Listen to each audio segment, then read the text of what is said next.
السلام عليكم ورحمة الله وبركاته. أعزائي التلاميذ، عزيزاتي التلميذات، مرحبا بكم في هذا الفيديو الجديد بعنوان l'immunité naturelle، المناعة الطبيعية. إذا المناعة فيها نوعين: المناعة الطبيعية ou non spécifique constitue la première barrière de défense contre les micro-organismes et s'effectue par la phagocytose.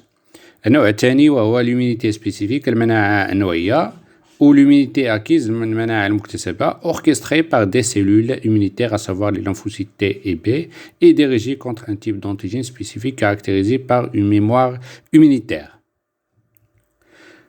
On commence par la réponse immunitaire non spécifique naturelle.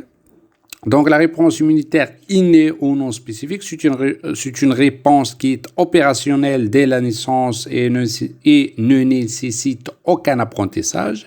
Elle se mobilise immédiatement et sans distinction contre tout type d'antigène non spécifique.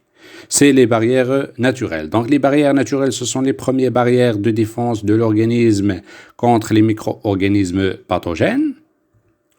On retrouve deux types de barrières naturelles. Les barrières physiques se sont formées par la peau, les muqueuses, les cils et les poils.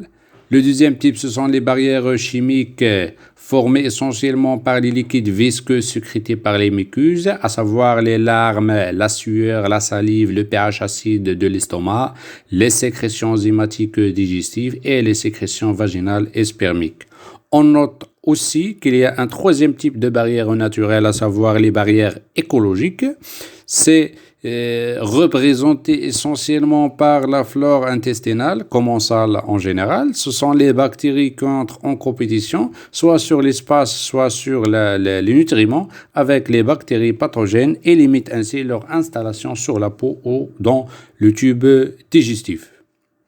Donc cette figure illustre les principales barrières naturelles, à savoir chimiques, la salive, les larmes, ou physiques, la peau et les muqueuses. Et on passe à voir la réaction immunitaire inflammatoire. C'est lorsque les barrières naturelles sont altérées, sont dépassées, les micro-organismes pathogènes peuvent pénétrer à l'intérieur de l'organisme, donc on parle de la contamination, et elle arrive aussi à se proliférer, on parle de l'infection. Le système immunitaire met en place une défense, c'est l'immunité innée immédiate, c'est la réaction immunitaire inflammatoire qui se traduit par des symptômes. Donc au niveau de la plaie, au niveau de la blessure, il y a l'infiltration des micro-organismes qui gagnent le milieu intérieur. Les symptômes de la réaction inflammatoire au niveau de la plaie ou d'une piqûre, il s'installe un ensemble de mécanismes physiologiques de défense visant à quoi? À réparer les lésions. On parle ainsi de la réaction inflammatoire caractérisée essentiellement par 4 symptômes suivants. La rougeur, elle est due à la dilatation locale des vaisseaux au niveau de la plaie. La chaleur, elle est liée au fort débit de la circulation sanguine au niveau de la plaie. Un gonflement qui est dû au passage du plasma et des leucocytes vers le site de l'infection.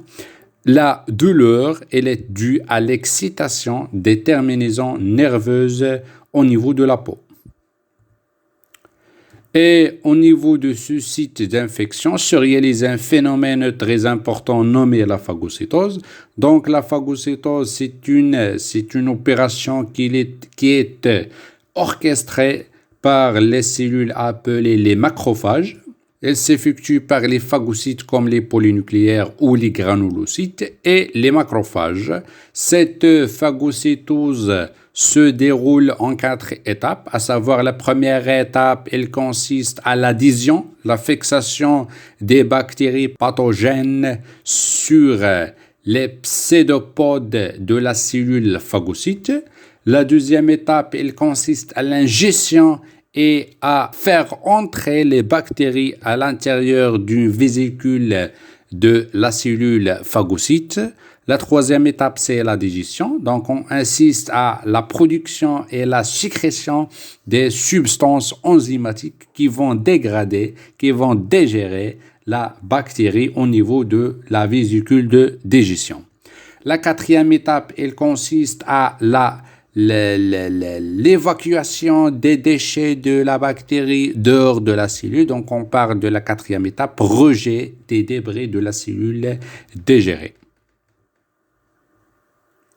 L'immunité naturelle innée ou non spécifique, elle est caractérisée par un ensemble de caractéristiques, à savoir immédiate, fawriya, ça veut dire qu'elle s'effectue dès l'infection microbienne. Elle est non spécifique, ça veut dire qu'elle est dirigée contre tous les types de pathogènes. Inefficace, ça veut dire qu'il peut échouer à lutter contre certains microbes. Elle est rapide et elle est sans mémoire immunitaire. Donc, comme bilan, l'immunité, on a dit qu'il y a l'immunité spécifique, on va voir plus tard. L'immunité innée, c'est l'immunité naturelle, on est avec, ou non spécifique. On trouve les barrières naturelles, à savoir les barrières physiques, les poils, les cils, la peau, etc. Et chimiques, l'ensemble des sécrétions de l'organisme. Elle est assurée par la phagocytose qui se réalise par des phagocytes en 4 étapes, l'adhésion, l'ingestion, la digestion et le rejet de débris. Et elle est immédiate, non spécifique, rapide et inefficace.